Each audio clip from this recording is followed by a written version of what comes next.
Thanks very much, Chairman. Mr. Fort, I think we've talked a bit about what IRS, I used to call it CID when I was U.S. Attorney. And by the way, you were all terrific to work with. It was really an impressive law enforcement agency, so thank you for your service there. We've heard a number of the areas in which the criminal investigation work of the IRS takes place. Would it also include terrorist financing? Thank you for the question, Senator Whitehouse. Yes, it would. And international money laundering? Correct. And sanctions evasion, for instance, by Russian oligarchs who park money in the U.S. and other places? Yes.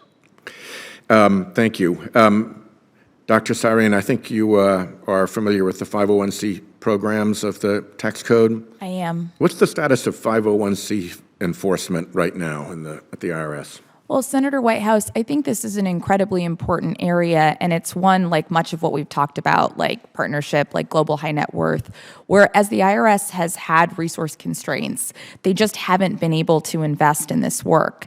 And it's part of what I think is so important going forward, because really investing in a tax administrator that's able to have a real enforcement presence across the code is kind of central to our democracy. It's central to the functioning of American society.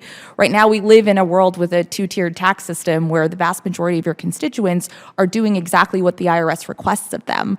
But disproportionately, those on the high end are choosing not to. And disproportionately, certain organizations and large corporations and complex partnerships are causing the IRS to be in a situation where they're not complying with the law. So and that's why this is so important. Specifically, 501c3 and 501c4 organizations, they are required to operate within fairly precise legal constraints, are they not? That is correct.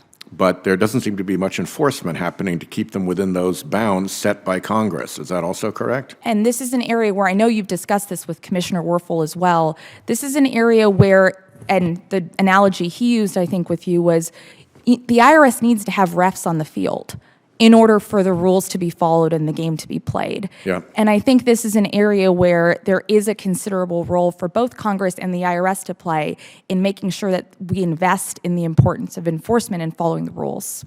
Well, it looks like the Wild West with the sheriff sound asleep right now, so I hope that will change and that these resources will help. Let's just propose a hypothetical here. Let's say hypothetically that one party of a country was supported by polluting industries, that it got away with enormous levels of pollution for free, putting the burden of its pollution on everybody else in the country, but not paying to prevent or clean up its own pollution, that as a result, vast fortunes were created, and that the owners of those vast fortunes deeply resent being taxed like ordinary people, and therefore set up complex schemes to hide their income and their assets, including even overseas.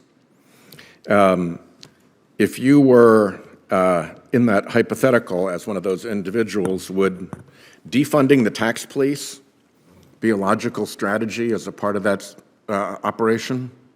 If you were one of those individuals, you certainly would want an IRS that's not resourced to be able to pursue you and your tax evasion and your crimes. And I suspect, and it's been kind of disheartening to watch critics of the IRS line up and so much money be lined up against the IRS's activities here, that's exactly what you're seeing.